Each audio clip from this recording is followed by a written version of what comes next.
on, guys? It's Pritick Webb Remax. It's a beautiful day here in Bellingham, Washington. And today I want to talk to you guys about the different strategies, and I want to go over 4 different types of sellers in terms of pricing their property. So you're going to look on the market and you're going to see all types of properties on the market at all different types of price ranges. What's the main motivation from a seller's perspective in terms of how they price their property? So there's actually 4 different types of sellers. The first type of seller is the lack of equity. They're highly motivated, but they have no equity and they need to sell. So they put their property on the market and they price it at what they can, so that they're not bringing money to the table and that they're simply breaking even. Now, some of these properties, they can bring a little bit of money to the table, but they often are overpriced. They bought at the height of the market back in 2007, 2008, 2009. For some reason, they have to move. Therefore, they price their property based on necessity, based on a lack of equity, and they're often overpriced. The next type of property is the highly motivated.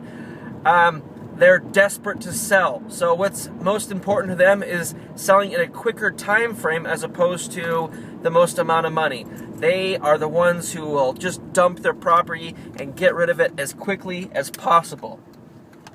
The third type of person is the optimist, the person who wants to test the waters. They're not that motivated to sell. They heard the market was on an upswing and they're deciding to sell because why not? Let's put it on the market. Let's test the waters. Let's see what's out there. The problem with this type of seller is one of 2 things will happen. A, it's going to sit there and they're going to pull it off the market and say, screw this. Or B, they're going to keep dropping their price, dropping their price, dropping their price. The problem with that is if from a buyer's perspective, if you see a property that's been sitting on the market for a year and it's had 5 price reductions and you want to make an offer on it, where do you think your offer is going to be? More than likely, it's going to be a lowball offer. And then the last type of seller is the one who listens to their real estate agent, who works together to look at the data.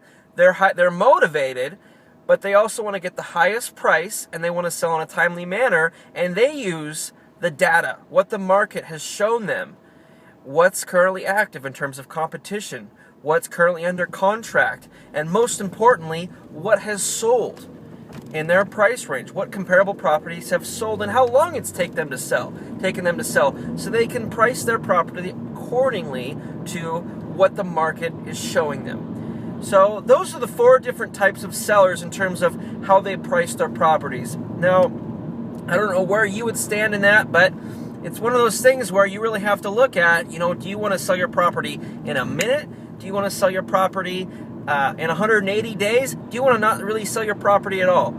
The data will always show you where your property should be. All right, hope you guys enjoyed this video. Until next time, take care.